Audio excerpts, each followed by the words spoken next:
So I hope we don't have any issues with YouTube today. Robert, that's why I was. Hello, hey girl, hey. All right, y'all. Happy Sunday.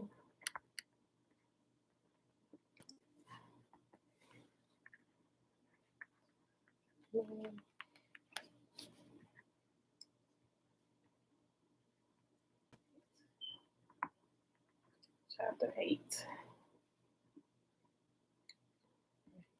All right, beautiful people. Happy Sunday. It is October the 3rd, 2021, day 269 of year 3 of reading through the books of the law and the prophets.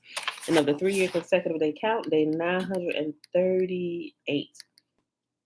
Remember, that is without the Sabbath days or the feast days. Sabbath days added into the count because we rest on those days. Today, we're reading Job 7, 8, and 9. And then we're going to pick up where we left off in Caesar's Messiah in chapter 8.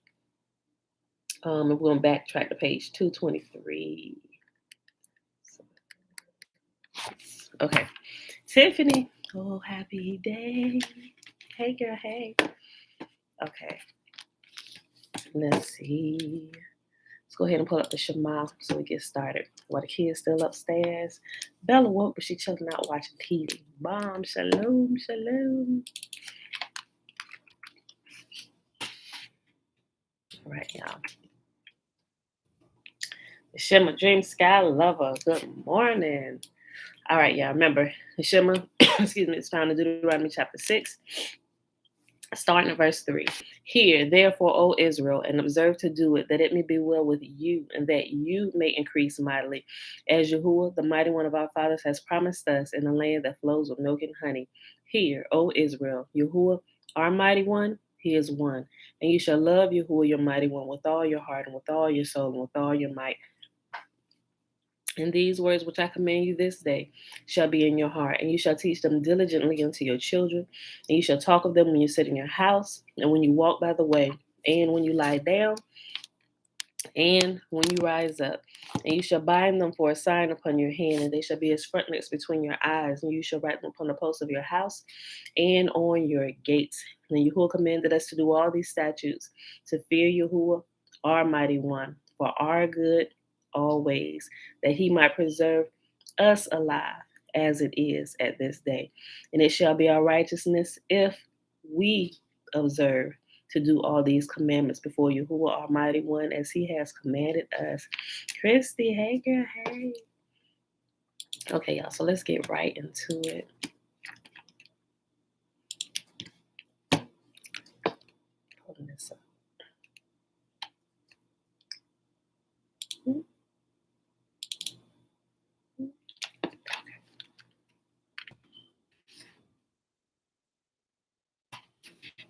Job chapter 7. Remember, Job is already in his agony. His friends just kind of going in already on him,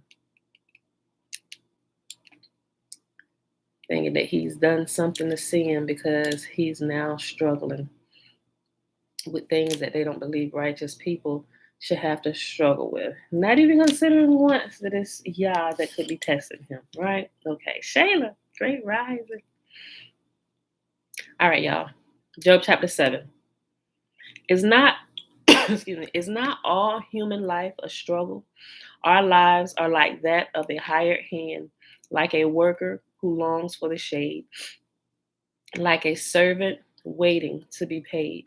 I too have been assigned months of futility, long and weary nights of misery. Lying in bed, I think, when will it be morning? But the night drags on, and I toss till dawn. My body is covered with maggots and scabs. My skin breaks open, oozing with pus. Oh, I don't know. I probably would have just been like, you know what, go ahead and take my ghost now. I don't know if I can deal with that. Job cries out to Yah. My days fly faster than a weaver's shuttle. They end without hope. Oh Yah, remember that my life is but a breath, and I will never again feel happiness. You see me now, but not for long. You look for me, but I will be gone. Just as a cloud dissipates and vanishes, those who die will not come back. They are gone forever from their home, never to be seen again. I cannot keep from speaking. I must express my anguish. My bitter soul must complain. Am I a sea monster or a dragon that you must place me under guard? I think my bed will comfort me, and sleep will ease my misery. But then you shatter me with dreams and terrify me with visions. I would rather be strangled, rather die than suffer like this. I hate my life and don't want to go on living. Oh, leave me alone for my few remaining days. What are people that you should make so much of us, that you should think of us so often? You examine us every morning and test us at every moment. Why won't you leave me alone, at least long enough for me to swallow? If I have sinned, what have I done to you, O watcher of all humanity? Why make me your target? Am I a burden to you? Why not just forgive my sin and take away my guilt? For soon I will die in the dust. I'm sorry. For soon I will lie in the dust and die. When you look for me, I will be gone. Uncle Nathaniel, peaceful greetings. Next chapter, Job chapter 8. Bildad's first response to Job. Then Bildad the Shuhite replied to Job, how long will you go on like this? You sound like a blustering wind. Does God twist justice? Does the Almighty twist what is right? Your children must have sinned against him, so their punishment was well deserved. But if you pray to Yah and seek the favor of the Almighty, and if you are pure and live with integrity, he will surely rise up and restore your happy home.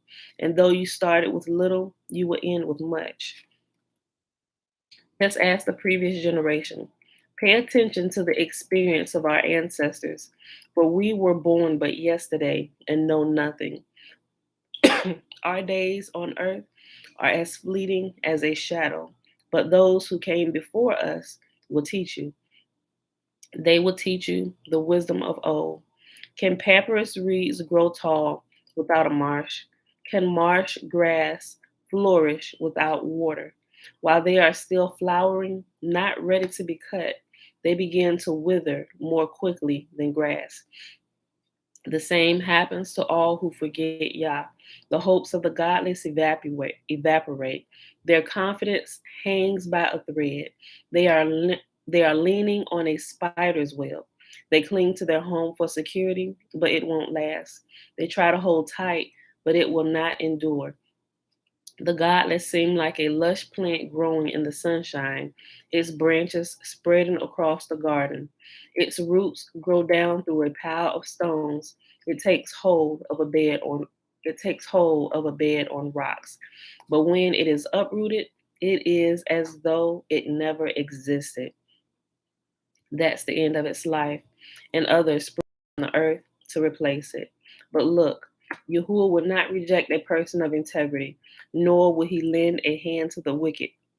He will once again fill your mouth with laughter and your lips with shouts of joy. Those who hate you will be clothed with shame, and the home of the wicked will be destroyed. Next chapter, Job chapter 9, which is the last chapter for today. Job's third speech, a response to Bildad. Then Job spoke again. Yes, I know all this is true in principle, but how can a person be declared innocent in Yahuwah's sight? If someone wanted to take Yahuwah to court, would it be possible to answer him even once in 1,000 times?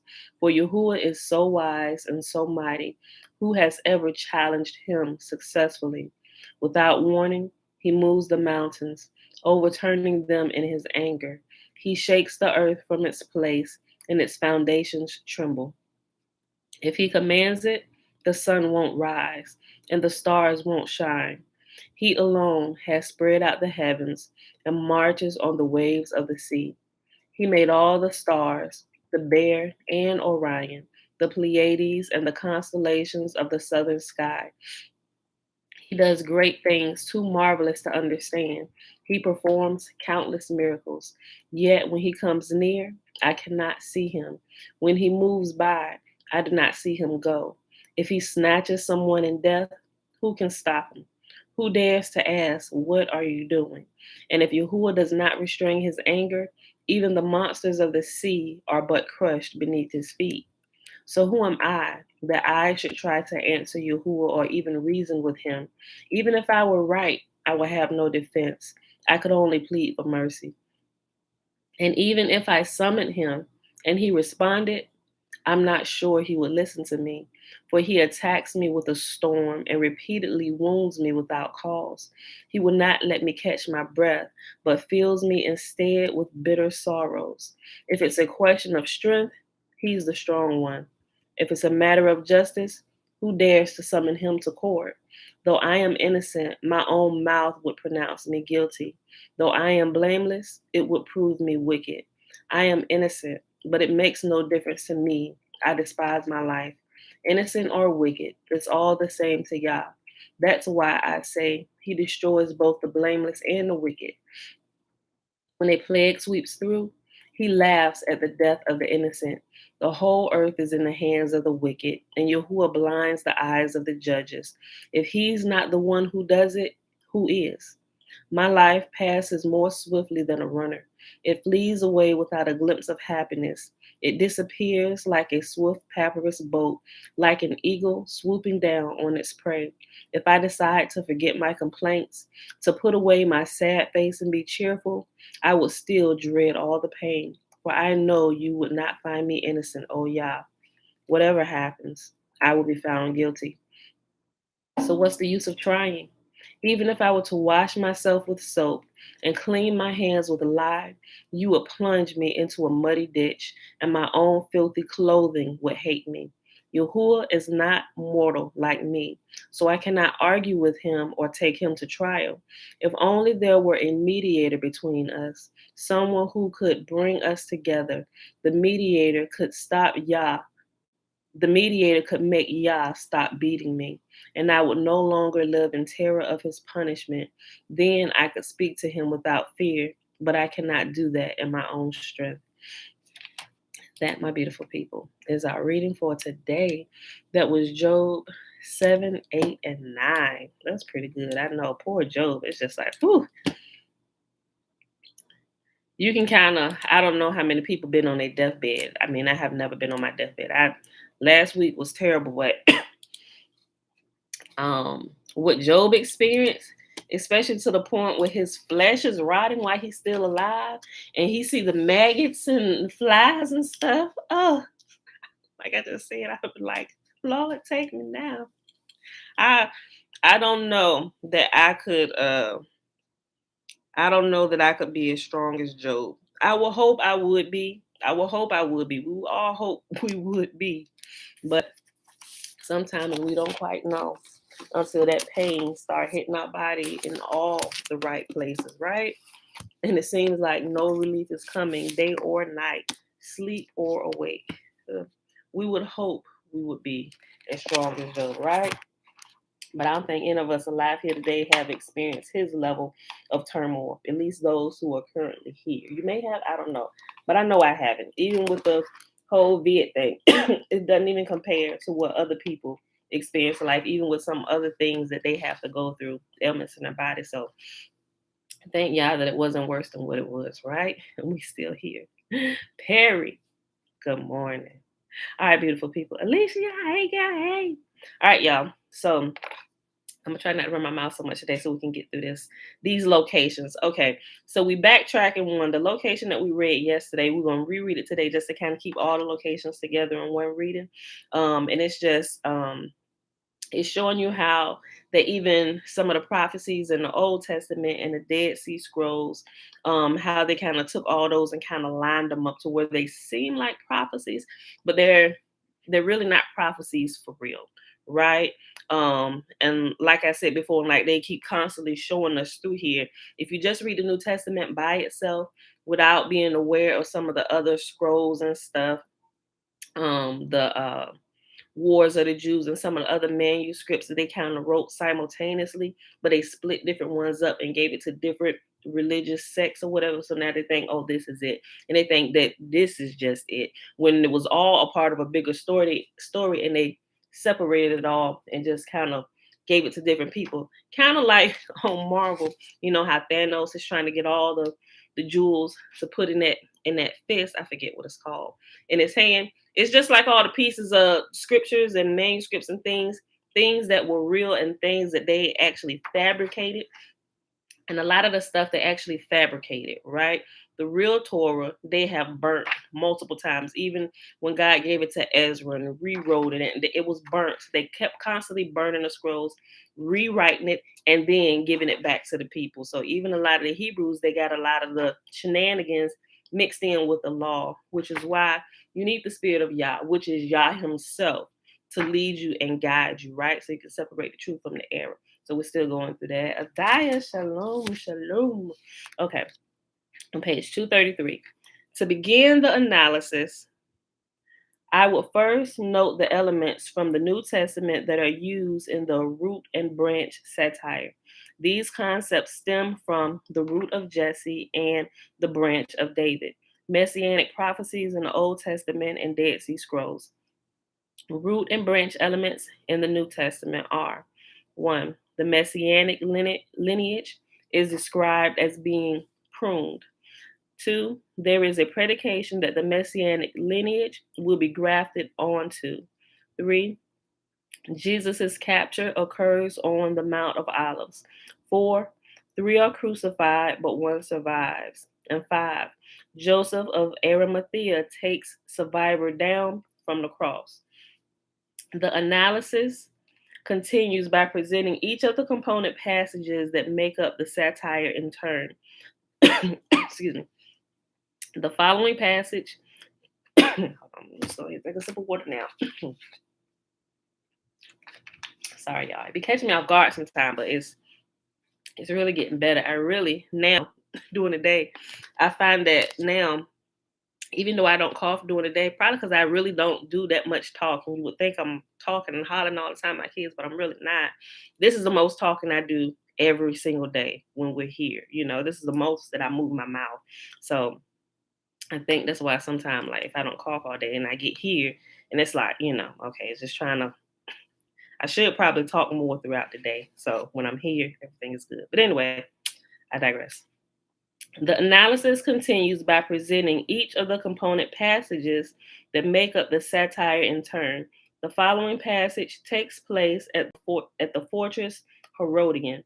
It occurs before the siege of Jerusalem and tells the story of an Eleazar who, like his namesake, is at Masada, commits suicide. For clarification, I present the following list of concepts in the passage that are elements in the larger satire. Okay, so when they do each location, it's going to give you the 3 or 4, possibly 5 elements. Actually, yeah, the 4 to 5 elements of each one, and then it's going to read you the passage that those elements were taken out of. Okay, the first location, Theco and Herodian. And the 4 elements are: 1, Eleazar; 2, pitched camp at Theco; 3, refusal to surrender; and 4, suicide.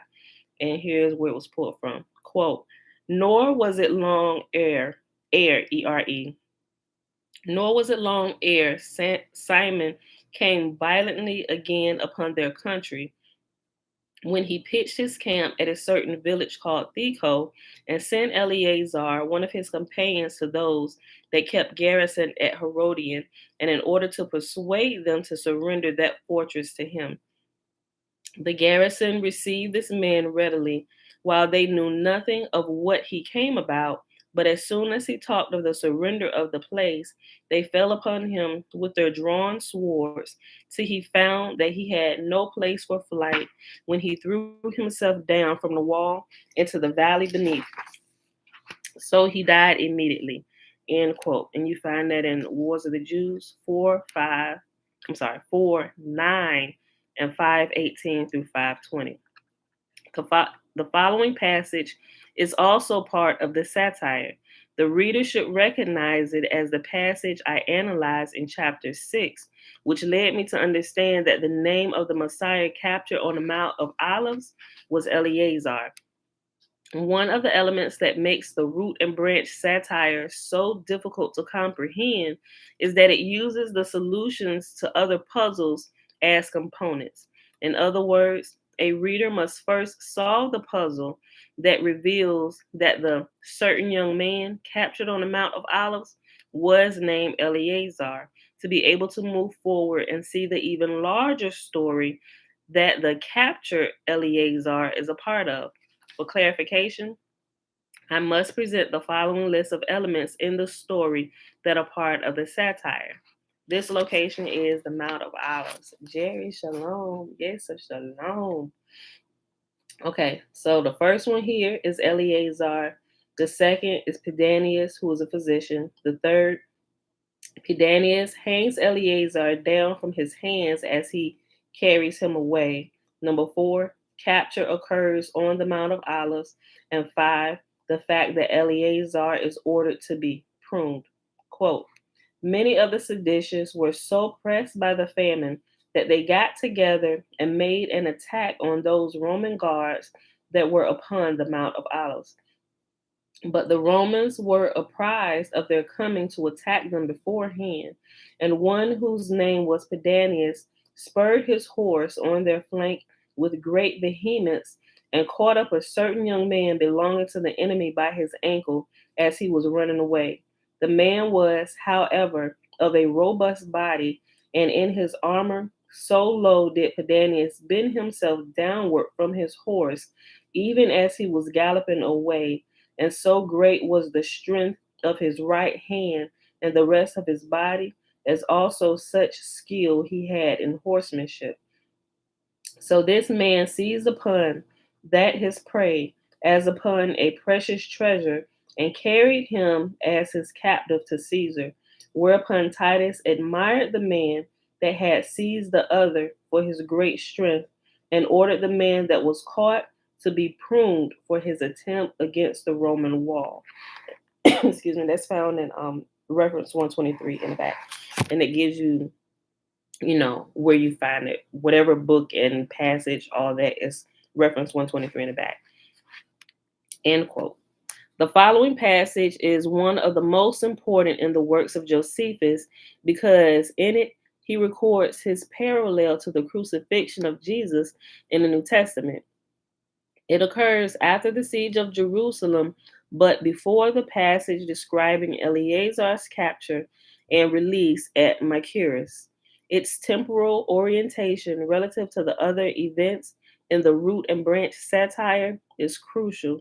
And to make this more difficult to see, the event is recorded in Josephus's autobiography and not in the Wars of the Jews. However, Josephus did provide for the alert reader a path to understanding when his crucifixion scene occurred relative to the other events in the satire. He did so with the statement, moreover, when the city of Jerusalem was taken by force, I was sent by Titus, which indicates that the event occurred after the capture of the certain young man on the Mount of Olives by Pedanius, but before the siege of Machaerus, which occurred after Titus had left Judea. You got to really be paying attention. Like, if you go to read this, you have to really be paying attention. Like, I'm looking for clues, right? You can't get so wrapped up in the story and forget that, first of all, most of it is a fabrication. And true events have been added to and taken away from and turned all around, right? Yes. Oh, thank you for that, EASF. Christy told me about that yesterday. If he was here yesterday, I actually got a spoon of honey while we was live, and it does. It actually helped. I didn't get any today yet. I didn't think I would need it, but we'll see. We'll see. I might have to just make it a part of my morning thing before I go live, just in case, so I know for certain that this little cough is gone. Okay. This relative placement is also crucially important for the overall parallel sequence between Jesus' ministry and Titus's campaign. In other words, as in the New Testament, the three are crucified One survives episode occurs after the Mount of Olives capture, but before the condemnation of Simon and the sparing of John, which Titus learned of by letter after he had left Jerusalem. The following list contains the elements that are used in the root and branch satire from the passage below, describing three Jews who are crucified and the one who survives at the Koa location, the Koa. And it's four listed here. The first one, three are crucified, but one survives. Number two, Joseph Bar Matthias takes survivor down from the cross. Three, pitched camp at the Koa. And four, physician. Quote, moreover, when the city Jerusalem was taken by force, I was sent by Titus Caesar to a certain village called the Koa in order to know whether it were a place fit for a camp. As I came back, I saw many captives crucified and remembered three of them as my former acquaintance. I was very sorry at this in my mind and went with tears in my eyes to Titus and told him of them. So he immediately excuse me. So he immediately commanded them to be taken down and to have the greatest care taken of them in order to their recovery. Yet two of them died under the physician's hands, while the third recovered. End quote. And that's found in the life of Flavius Josephus, 75, 417, and 420 through 421. Following Titus's return to Rome, Josephus describes a valley next to the fortress Machaerus in which a magic root that could dispel demons grew. The following list contains the elements in that passage that are used in the satire. And I think it was yesterday, or day before yesterday, when it was talking about the physician and his holistic and his understanding of herbs and stuff, where they talked about in detail this particular magic root. Okay. This location is Baras, Baaras, and it's two here. The first one, a root that can dispel demons, and two, the fact that this root must be hung down from the hand of its captor as he carries it away.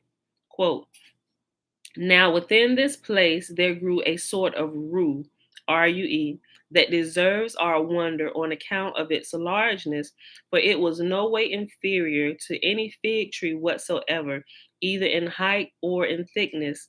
And the report is that it had lasted ever since the times of Herod, and would probably have lasted much longer had it not been cut down by those Jews who took possession of the place afterward. But still in that valley, which encompasses the city on which the north side, but still in that valley, which encompasses the city on the north side, there is a certain place called Baris, which produces a root of the same name with itself. Its color is like that to that its color is like to that of flame, and towards the evenings it sends out a certain ray like lightning. It is not easily taken by such as would do it, but recedes from their hands, nor will it yield itself to be taken quietly until either the urine of a woman or her menstrual blood be poured upon it. What? What kind of vegetable fruit is this? Hold on. Let me read this again. I'm going to actually have to go look this up now. Its color, I'm going to have to go back to the chapter and get the details from it so I know exactly what I'm looking for. Okay. Its color is like that of flame, and towards the evenings it sends out a certain ray like lightning. It is not easily taken by such as would do it, but recedes from their hands, nor will it yield itself to be taken quietly until either the urine of a woman or her menstrual blood be poured upon it. I might use that for my title, but I don't know. It's quite disgusting. I got to think about. I got to think about that. Nay, even then, it is. Nay, even then, It is certain death to those that touch it, unless anyone take and hang the root itself down from its hand, and so carry it away. It may also be taken another way without danger, which is this: they dig a trench quite round about it, till the hidden part of the root be very small. They then tie a dog to it, and when the dog tries hard to follow him that tied him, this root is easily plucked up, but the dog dies immediately. Better not let Peter find out about that. Hold on, let me read that again. They then tie a dog to it, and when the dog tries hard to follow him that tied him, this root is easily plucked up, but the dog dies immediately, as if it were instead of the man that would take the plant away. I'm sorry, as if it were instead of the man that would take the plant away, nor after this need anyone be afraid of taking it into their hands. Yet, after all this pains in getting, it is only valuable on the account of one virtue it hath, that if it be only brought to sick persons, it quickly drives away those called demons, which are no other than the spirits of the wicked that enter into men that are alive, and kill them unless they can obtain some help against them. Excuse me, that's reference 125. Hold on, let me go to this reference. Hold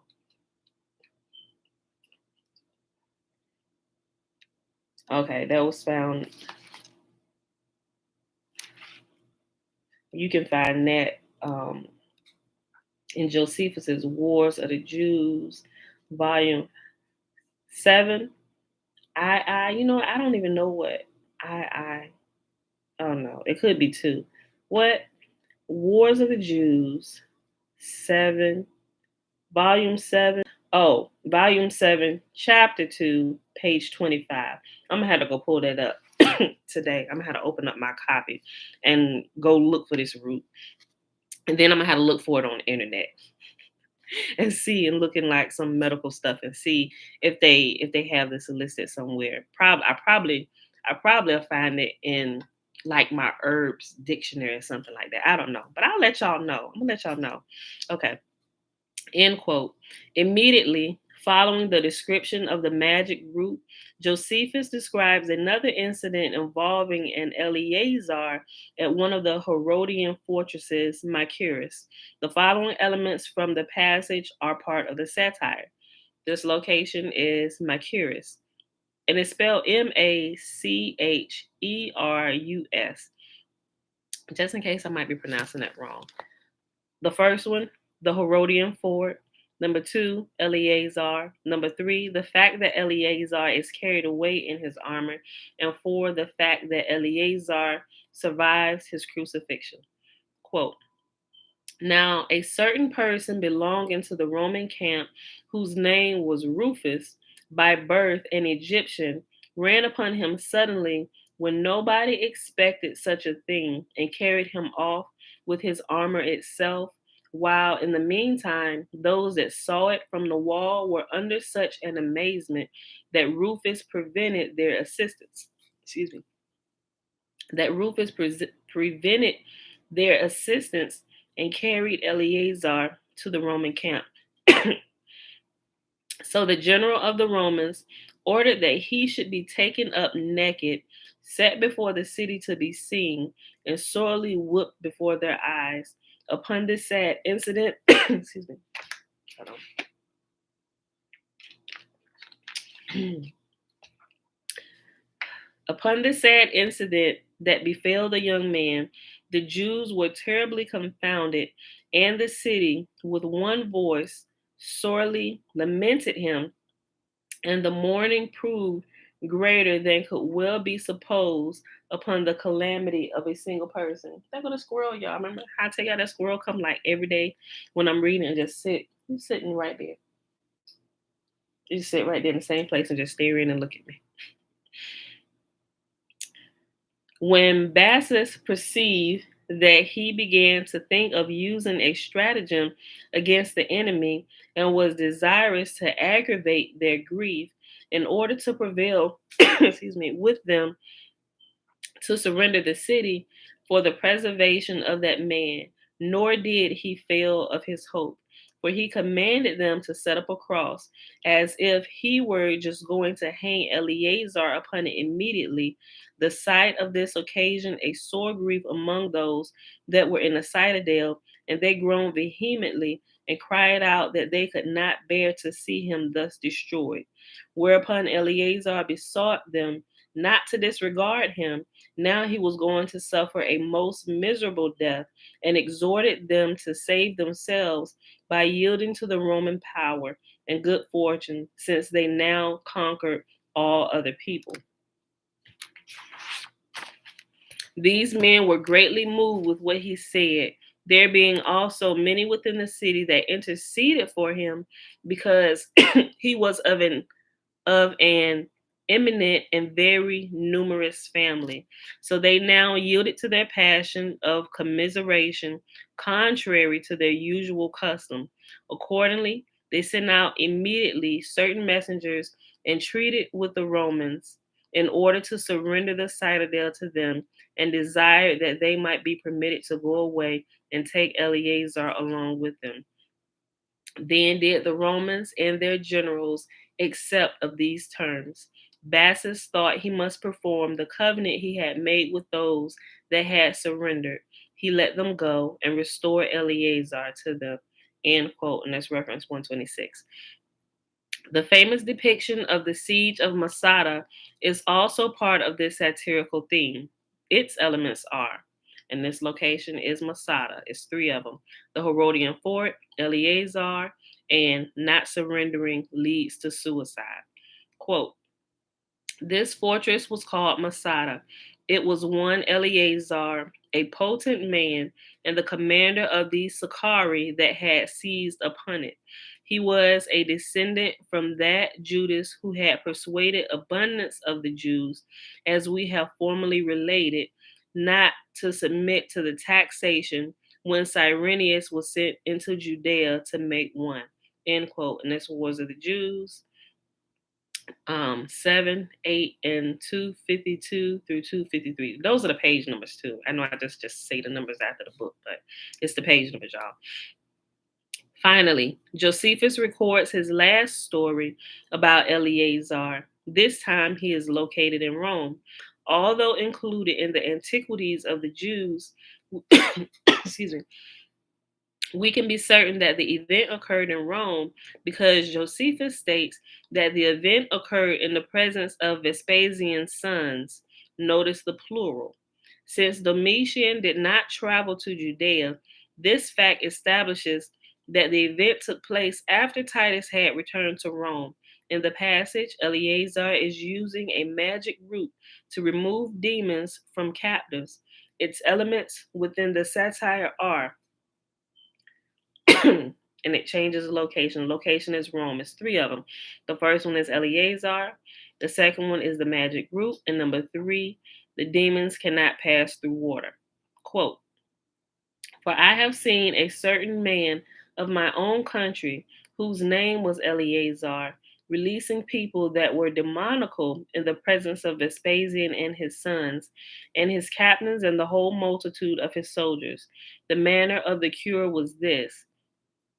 He put a ring that had a root of one of those sorts mentioned by Solomon to the nostrils of the demoniac, after which he drew out the demon through his nostrils. And when Eleazar would persuade and demonstrate to the spectators that he had such a power, he set a little way off a cup or a basin full of water and commanded the demon as he went out of the man to overturn it, and thereby to let the spectators know that he had left the man. End quote. And that's reference 127. To begin the interpretation of the root and branch satire, I would note that all the passages above involve a character named Eleazar. In the passage that occurs at Herodian, Macarius, Masada, and Rome, Josephus names the character overtly. In the case of the young man who was carried away at the Mount of Olives, I have already shown the puzzle that leads to this conclusion. The crucified man who survived at Tekoa and the magical root of Baris are also part of the satirical system involving regarding Eleazar. This is an example of the same motif that I discussed previously regarding excuse me, regarding the various Marys and Simons. In other words, all the Eleazars are a part of a single satirical element. The passages work together to create a story describing the Roman capture of the messianic root of the Jews, Eleazar, and then their pruning of him and transforming him into Jesus, the demon dispelling pro Roman Messiah. Ooh, that might be our title for the day. The demon dispelling pro Roman Messiah. I think about it. Think about this and that magic root. The parallel that indicates Eleazar is the root is quite overt. The reader must recall the method by which Josephus states someone may capture the magic root Baris, that is, the sun, without killing himself. It is certain death to those that touch it, unless anyone take and hang the root itself down from its hand and so carry it away. This is a precise and implausible method used by Pedanius to procure Eleazar on the Mount of Olives. Quote, so low did Pedanius bend himself downward from his horse, and so great was the strength of his right hand. So this man seized upon that his prey as upon a precious treasure, and carried him as his captive to Caesar. End quote. Notice the parallel language: down, hand, and carry away. As his depiction of the magic root does, Josephus's preposterous description of Pedanius's capture of the certain young man on the Mount of Olives stretches credulity. This literary device alerts the reader that the tales are not literal history and that therefore he or she should look for another type of meaning. In this instance, the parallel methods by which they are captured identifies metaphorically that Eleazar is, like Baris, a dangerous root. This identification is also facilitated by the name of the root, Baris, which means son, S-O-N. Further, the satirical capture by Pedanius of the Jewish Messiah, who is the root to the messianic rebels, contributes to the overall satirical theme and wit. Because Pedanius was the Romans' most renowned root specialist, he would have been, of course, the chosen one to handle such a dangerous one. The meaning of the tale of the magic root of Baris within the root and branch satire is also easy to understand. It documents the existence of a metaphorical root that had the power to remove demons. Obviously, the Jesus of the New Testament, the only individual in history with such power. The Romans would graft this demon dispelling root onto Eleazar once they had pruned him, thereby transforming the root that had infected so many a demonic spirit into one that had the power to remove demons. Parallels also indicate that the individual who survived his crucifixion at Tekoa was the Messiah.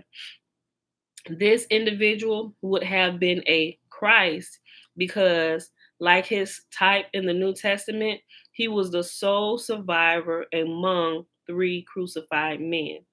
The two must be among the few individuals in history to have survived a crucifixion. Hold on, let me read it again. The two must be among the few individuals in history to have survived a crucifixion. Further, a Joseph of Arimathea, arranged for both survivors to be taken down from the cross. This is to say that the last names of the two Josephs, Joseph bar Matthias and Joseph of Arimathea, are homophonically similar. Arimathea is an obvious play on Josephus's last name, Bar Matthias, which is quite similar to the Iscariot Sakari pun noted above. The Gospel of Barnabas, the non-canonical gospel from the Middle Ages, does not even bother with this wordplay and states that the name of the individual who took Jesus down from the cross was Joseph of Arimathea. Joseph of Arimathea is also identified as the type of Josephus Bar Matthias by his job description, which is a counselor. And you can find that in Luke chapter 23, verse 50. The individual who survived his crucifixion at the Koa is also linked to the Eleazar capture on the Mount of Olives by the physician Pedanius, in that Josephus states that it was a physician who restored him to life. Pedanius was a physician who accompanied Titus to Judea and therefore would have been the physician at Thekoa. Finally, the Eleazar who committed suicide at the fortress Herodian had pitched a camp at Theco previously and had thus answered the question Josephus asked about whether Theco was a fit place to camp. The name of the place where the crucifixion occurred, Thekoa, is also part of the satirical system.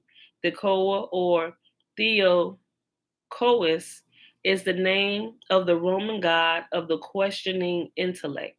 The point being made here is that the irrational Jewish Messiah was taken to the place of a discerning or questioning intellect. There he was, as Titus ordered, pruned, and as Paul described, grafted onto with a new root, and was thus transformed into Messiah, deemed rational by the Romans.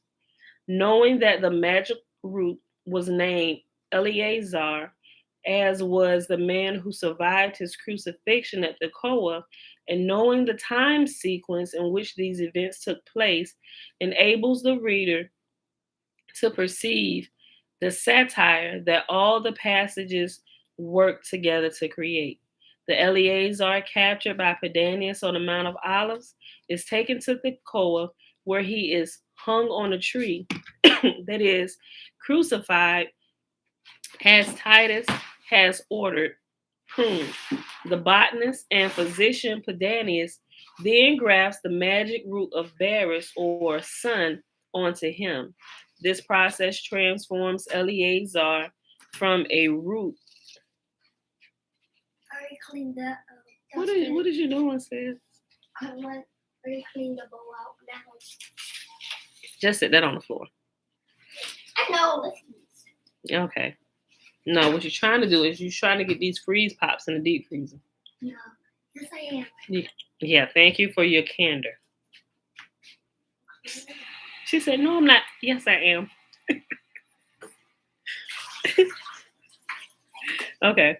The Eleazar, captured by Pedanius on the Mount of Olives, is taken to Thekoa, where he is hung on a tree, that is, crucified, and, as Titus has ordered, pruned. The botanist and physician Pedanius then grafts the magic root of Baris, or sun, onto him.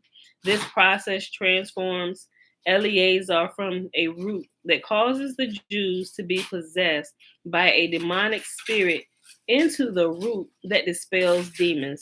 Eleazar has become Jesus. Once this Eleazar has been satirically pruned and grafted on... It's the last one. Okay, well, don't go upstairs waving it in front of your brother's face, because then they're going to start hollering because you took the last one. Go ahead and slide that over and throw that away. You need to stay down here and eat it. I need to watch something. Well, sis, throw that away. You know your brother's going to start hollering because they can come down here looking. Throw that away. Once this Eleazar has been satirically pruned and grafted onto at the Koah, he is given back to the Jews at Machaerus. In this way, the Romans introduce a tame or domesticated plant into a field of wild ones to decrease the wilderness. To decrease the wildness of later generations. Same thing they did with what they're doing with the scriptures. They've taken it, they've burned it, they've rewritten it, and given you back a tame one to kind of tame you in the future generations so y'all don't buck against Rome, right? Which we can see. Boy, I'll do some comments to myself. I'll just read this again. Once this Eleazar has been satirically pruned and grafted onto at the Koah, he is given back to the Jews at Machaerus. In this way, the Romans introduced a tame or domesticated plant into a field of wild ones to decrease the wildness of later generations. Put it down here. Put it right here. Mm-hmm. All right, now put this back. Put this back. Thank you. Of note is the fact at this point the satire. Hold on. Of note is the fact that at this point the satire takes the story of Jesus beyond the storyline of the Gospels and begins to describe the implementation of Christianity by the Romans. Who would have thought? Like if you just read the New Testament, you will realize Christianity was implemented by Rome when it shouldn't, right? Even that right there, even if you didn't even have a Torah, some would seem off to you. Back down here. Okay, thank you. Stay here till you're done. I went back down here. Okay, very good. Go get some Vaseline for your lips too, because we're gonna be ending this in a few minutes. If you ever paid attention to that, you would have to stop and think, okay, why does this gospel seem like it's more catered to help Rome than to actually help the people who are following said religion, right? Jesus was a Roman Messiah, right? There is no doubt about that. Okay. Although they say he's the Messiah for Christians, but Rome set all of this up. And if we, like I said, even if you just had that and you read through it, you would kind of come to the conclusion, yeah, Rome implemented this Messiah, like, because you got all these Roman people loving Jesus. Like, when you read it, you will see that, and it's like something kind of off about this, right? Okay. Let me just read that last sentence again, because this last bit of this chapter too. Hold on, Pooh. Stay awake. Okay, that's fine. Once this Eleazar has been satirically pruned and grafted onto at the Koah, he is given back to the Jews at Machaerus. In this way, the Romans introduced a tame or domesticated plant into a field of wild ones to decrease the wildness of later generations. Of note is the fact that at this point, the satire takes the story of Jesus beyond the storyline of that of the Gospels and begins to describe the implementation of Christianity by the Romans. This satirical introduction of the domesticated Jesus takes place in the passage that immediately follows the description of the magic root. In that passage, the Roman general Bassus seeks to make the Jews inside the Herodian fortress Machaerus surrender by threatening to crucify Eleazar in front of them. Those Jews who accept these terms are permitted to survive, and Bassus then restores Eleazar. Obviously, the Eleazar carried away at the Mount of Olives and treated by the physician at the Koah to them, and they go on their way. Let me read that again. I just kind of screwed that whole sentence up. Okay.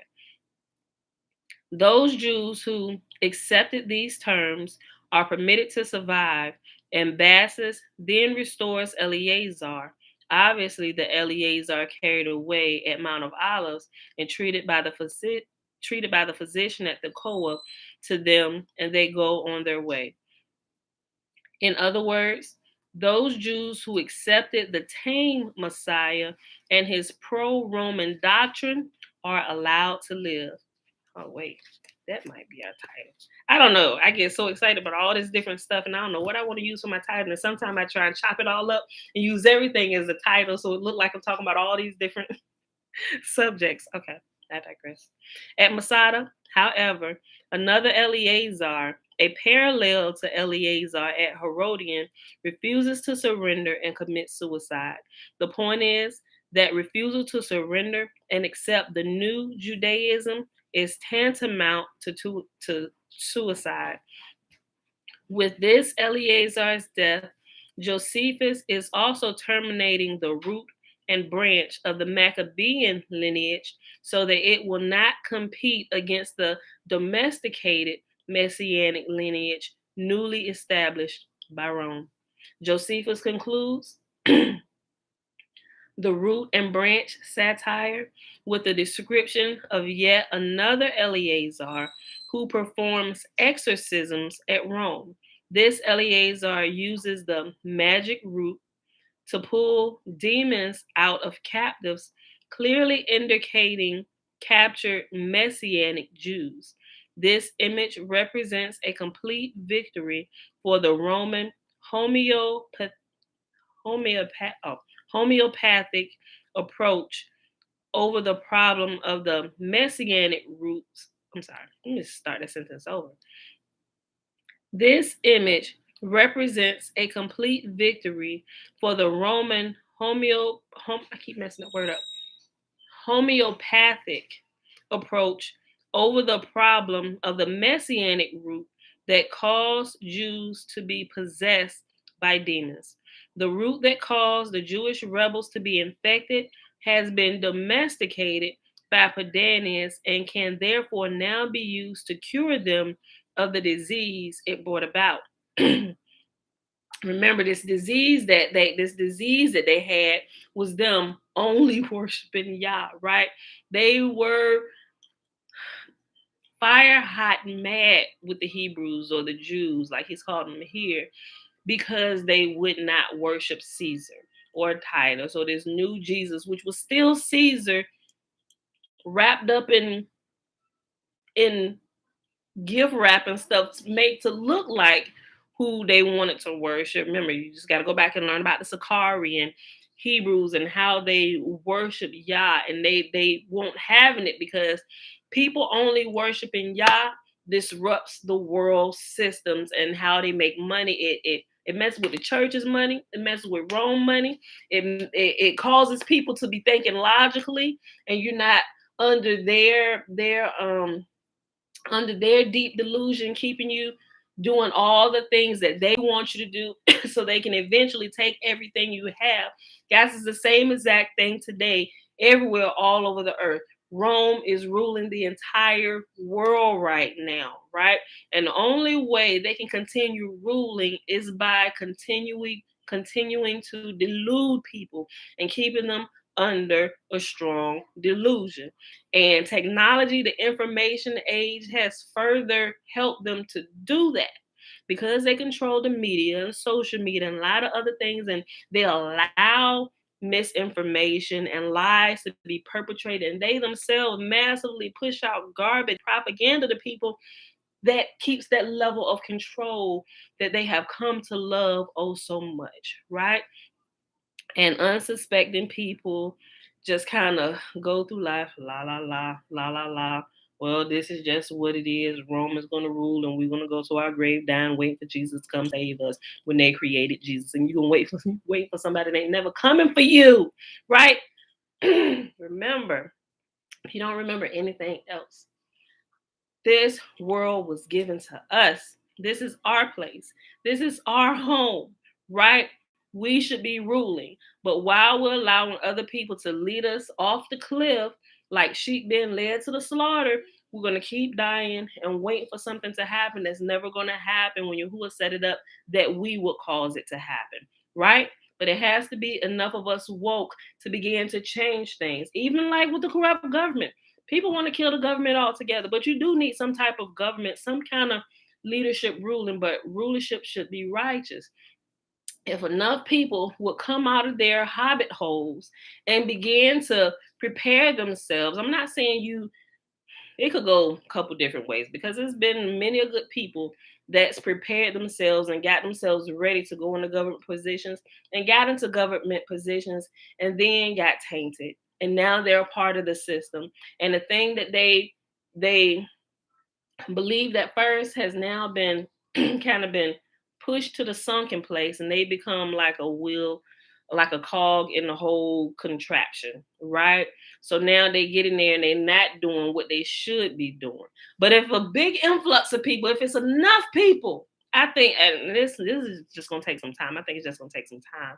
I only got like 2 paragraphs to read, and I'm gonna finish that.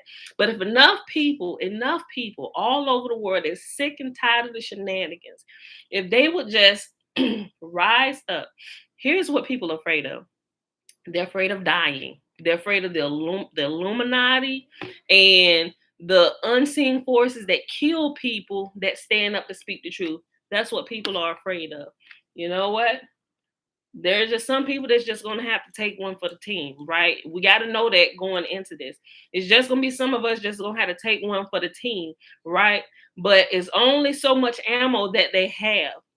But if there is a steady flow, a steady group of people who would stand up and do what's right. For example, you have people in government that have been holding positions for far too long. They should no longer be there. You got people that was born in the goddamn 1910 era, still, that's a little bit of exaggeration, but you can tell they like 70, 80, 90 years. Some of them may not be 90, but they look like it. They should not be there. This is a whole different type of generation, whole different type of set of rules that's happening now. It's inventions and contraptions and stuff that they hear that they would never even believe during the 1910s would ever come about, right? They should not be holding office. They could go to the grave at any given time, and they holding on to their seats with everything they can. And see, here's the thing. The only ones that hold lifetime positions are judges. Everybody else that's holding seats, why ain't nobody stood up to go take their seat? Like nobody? Is there nobody that wants to stand up and go after these seats? These people keep just by default. They keep rolling right along 10, 15, 20, 30, 40, 50 years in these seats because nobody will stand up and go after their seat. Nobody's giving them any kind of run for their money. Everybody thinking, oh, Jesus gonna handle it, God gonna handle it, this, and I'm like, no, fools, we gonna handle it. Who, y'all, it's the human people that's gonna take these seats, right? Because the government is never gonna end. The government is never gonna end. It's just gonna change from wicked to a more righteous government. And it's gonna be the people living on the earth who are going to take these seats. So even if there's one person, if we want to do it one person at a time, pick the one we think we need to get out of there first. Okay, get 10 people to run for this position. Now, these 10 people that's running for this position, instead of what we see and happening on the news, everybody fighting, putting up dirt on one another, how about these 10 people work together? May the best one of us win, right? If you fall, I mean, you should prepare for the positions, understand the history. Okay, it's 10 of us is running, but we're going to support each other. We're not going to get out here and sling dirt at one another to try to grab this seat. But we know one of us is better than that person that's been holding it for the last 80 years. One of us can be better. And as it narrows and you get closer, people begin to fall off. You know, they lose votes. Okay, when you fall off, okay, if I fall off, I'm falling in line supporting you. And everybody that fall off, we fall in line and we support you to push you there to get them out. That's how this is supposed to work.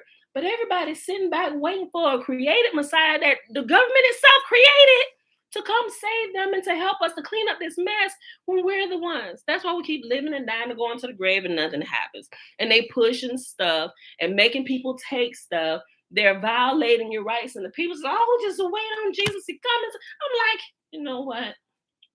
Can we get a flight to Switzerland somewhere where all this foolishness is not going on because the people are not getting it?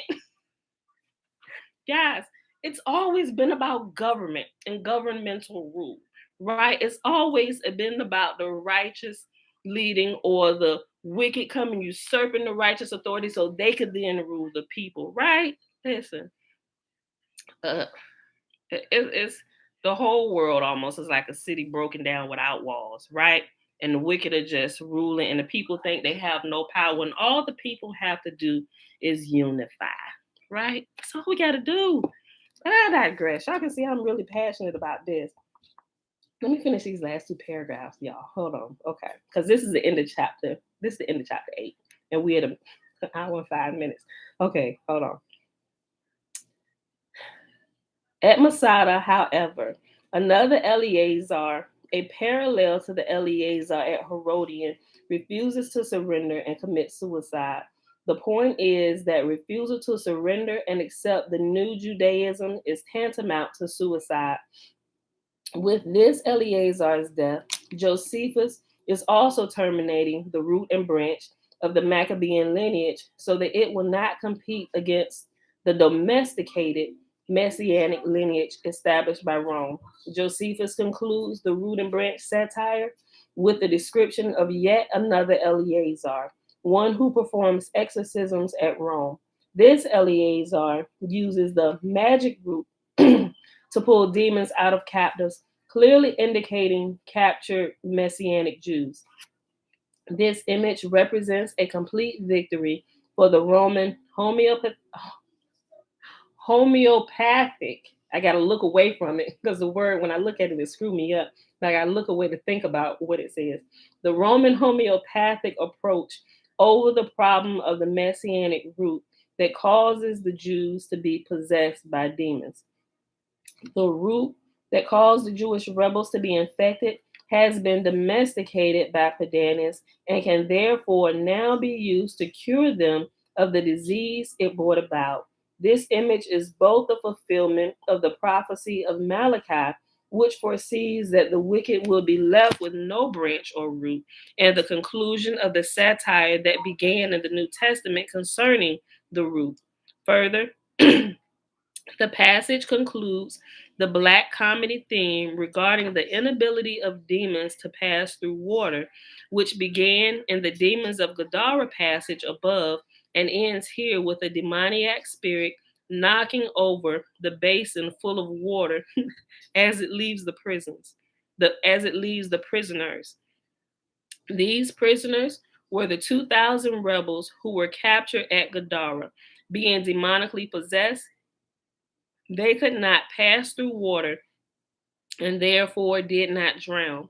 As the demon leaves them, it concludes the wry joke by knocking over the water basin.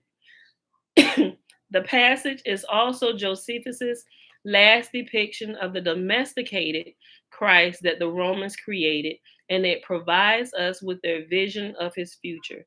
He is at Rome working for the imperial family by calming the rebellious, just as he has been for the last 2,000 years. Right? And this is something that's the end of chapter 8. And so one thing I remember as me and my sister began to look into all this a few years ago, we began to realize something ain't right about this Jesus, right? And what we're reading about and what they're teaching, you got all the conflict and all that stuff. And it was funny because she said, you know what?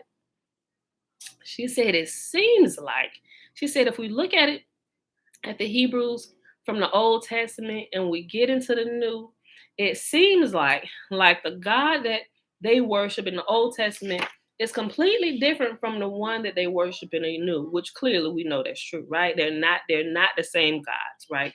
Two totally different entity and person that was created, right? But she said, I know this may sound bad. She said, but don't Jesus sound like in the New Testament, don't he sound like a pansy to you? And we like hollered and laughed. I'm like, you absolutely right, because everything is all sweet, loving this and this and that.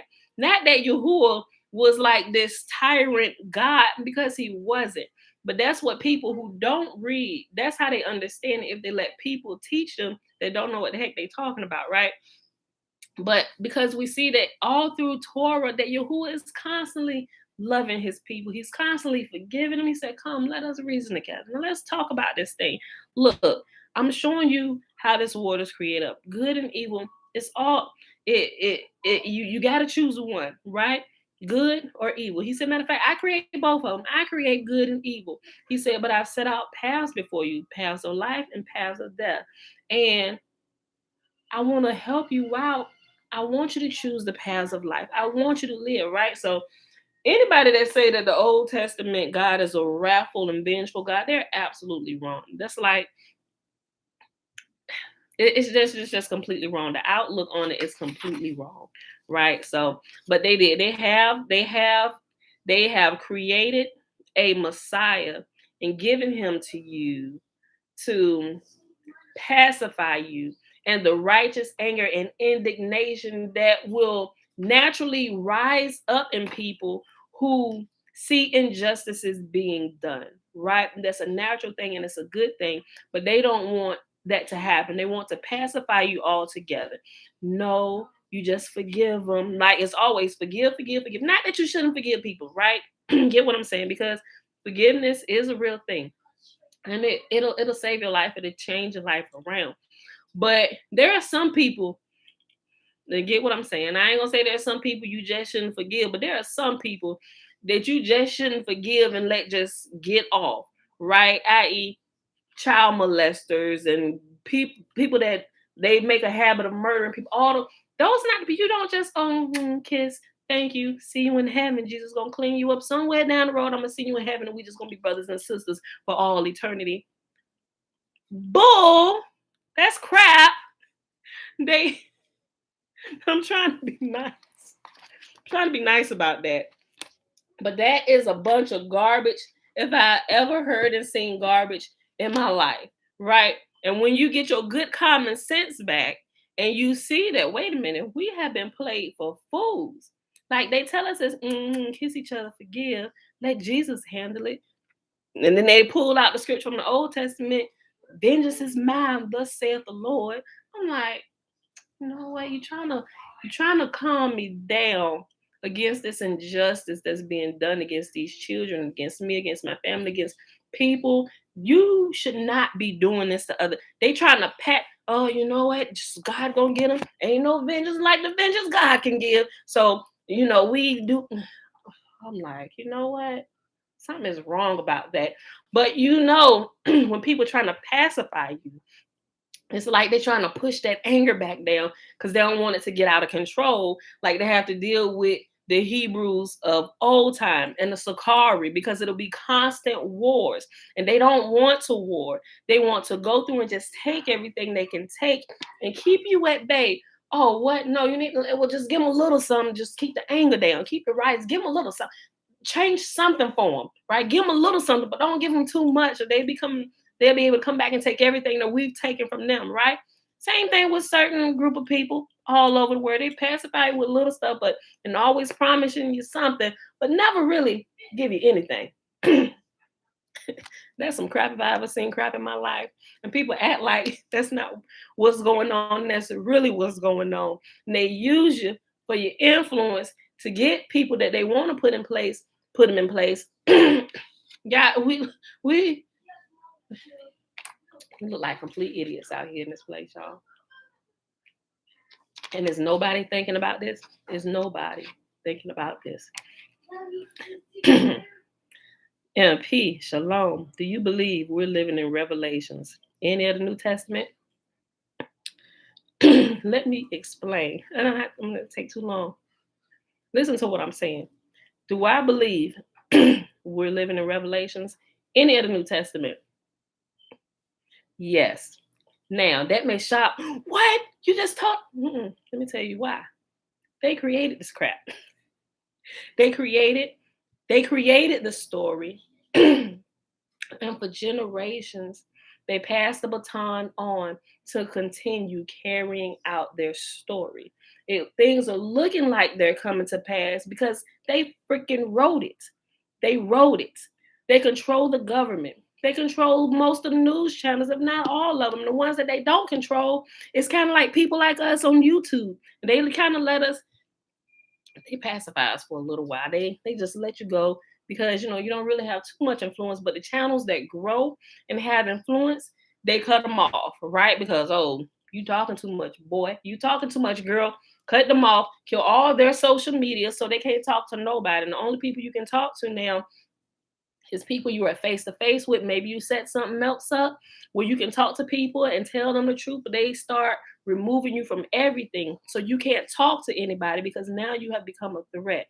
So do I believe we're living in Revelations and any of the New Testament? I absolutely do, because they wrote it and they control it. So they make it look like these things are happening. And if they keep you inundated with what they wrote, they can keep you, oh my gosh, prophecy is being fulfilled. Bull crap. I'm telling y'all better open your eyes and pay attention to what's going on. What's being fulfilled is what they control. It's literally almost like a movie that they're producing and they're controlling, and people are following in. They're just following in, following along. Yes, Revelation, it is, Victor. It is. It's a book made by the enemy. There are some true things in the New Testament, right? Because they've taken some true things and they've they've mixed it with lies and they've added other things to it. So it's a big mess, really. You can find truth in the New Testament because it has been taken from truthful things, excuse me, and things that have happened. But there are a lot of things that have, like I said, been added and been fabricated. So you have to be really careful about what it is. You really have to become a good discerner of truth and error, right? Because there are some things that seem like it's true and it's absolutely false. There is some good wisdom tidbits that you can find back there. A lot of those good wisdom tidbits have been pulled from the book of Proverbs and some from Psalms, right? Because a lot of that stuff, it doesn't originate in the New Testament.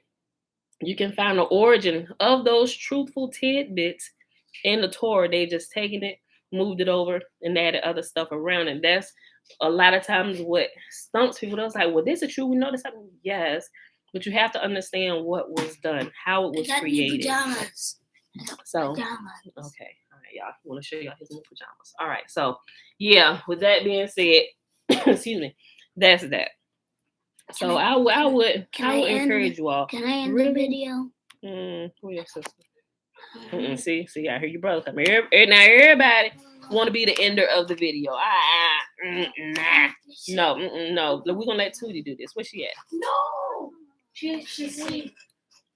She ain't sleep. Yes, she is. She sleep where? Where is she sleep at? At your side of the bed.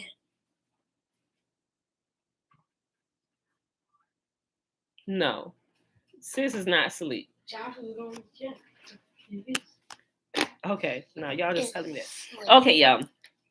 MP, I've been thinking about that. I don't know what the next book is, but I be thinking about it every day because we over the halfway point here, and I'm like, okay, she sleep.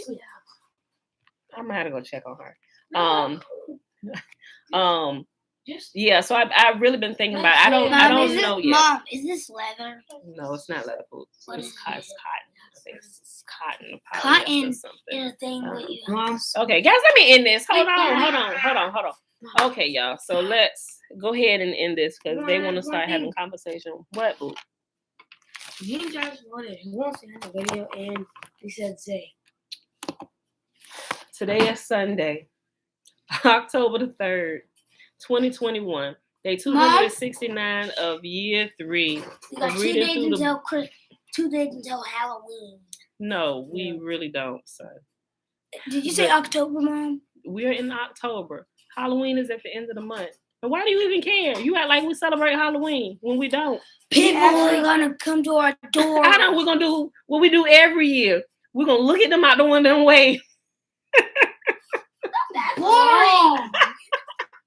They be coming to the door like we gotta have fun some way, right? They coming for we ain't got no candy. You go to that house. Every house they got on porch lights. got candy. Just because y'all see us here standing in the window like we got candy don't mean we'll get y'all Well, candy. that's kind of Is our porch light on? Our porch light ain't on. Get off our porch. Mom, that's kind of creepy standing in a window like that. No, that's wrong. You gotta have fun. It's kids, you know. I like the kids around the neighborhood. They were like, I'm gonna go to the house. They ain't gonna give us no candy. One year I might surprise them and give them some candy, but I might just take it and toss it off.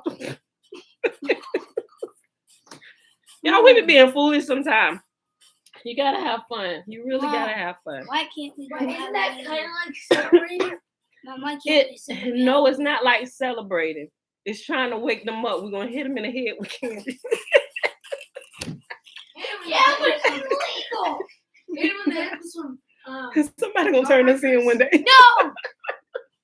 So I said hit them in the head with some jawbreakers. No, not hard candy. Those are hard. Soft candy. We only throw soft candy. I like gummy bears. Okay, y'all. Stop before we incriminate ourselves up here. Okay.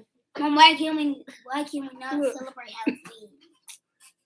You want me to just give you the church's politically correct answer because it's the devil's day.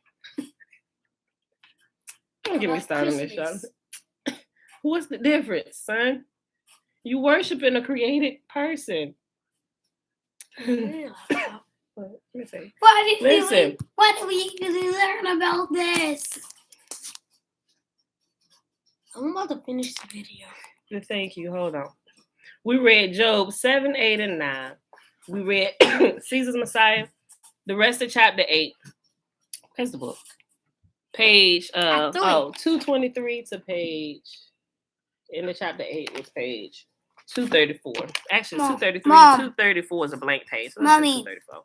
Mom. 223 to 234. Mommy, I saw someone right there. They were holding a box of candy.